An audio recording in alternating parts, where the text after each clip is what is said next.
డీమార్ట్కి వెళ్తున్నామండి. ఇది Sunday vlog. Actually Sunday వెళ్తున్నామండి. ఆ రోజు ట్రాఫిక్ కూడా ఎక్కువగానే ఉంది. మాకు అక్కడ ట్రాఫిక్లోనే 15 or 20 minutes సరిపోయిందండి అక్కడే మాకు ట్రాఫిక్ వల్ల. నెక్స్ట్ మేము డీమార్ట్కి వెళ్ళిపోయాము. చిన్నగా మాకు కావాల్సినవన్నీ కొనుగోలు చేసామండి. యాక్చువల్లీ మేము మంత్కి ఒకసారి వెళ్తామండి డీమార్ట్కి. మంత్కి సరిపడవే తెచ్చుకుంటాం సరుకులు. అవి అయిపోగానే మళ్ళీ నెక్స్ట్ మంత్ వెళ్ళిపోతామండి మార్కెట్కి.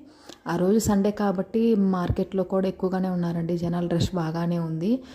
సాటర్డే సండే యాక్చువల్లీ అందరికి లీవులు కాబట్టి ఆ రోజే వస్తారండి అందరూ మార్కెట్కి. అందువల్ల ఎక్కువగా ఉన్నారు జనాలు. ఇది యాక్చువల్లీ సండే వ్లాగ్ అండి, బట్ నాకు ఆ రోజు పెట్టడానికి కుదరలేదు. అందుకే నెక్స్ట్ డే దీన్ని అప్లోడ్ చేశానమాట. మాకు కావాల్సినవి మొత్తం తీసుకున్నామండి. తీసుకొని నెక్స్ట్ క్యాష్ కౌంటర్కి వెళ్ళిపోయి అక్కడ బిల్ పే చేసామండి. మొత్తం చేసేసి ఇంకా నెక్స్ట్ బయటకు వచ్చేసాము. బయటకు వచ్చిన తర్వాత ఒక ఐస్ క్రీమ్ అండ్ పాప్కార్న్ తీసుకున్నామండి. నెక్స్ట్ చిన్నగా ఇంటికి బయలుదేరామండి. Okay, bye guys. నచ్చితే ఒక లైక్ అండ్ సబ్స్క్రైబ్.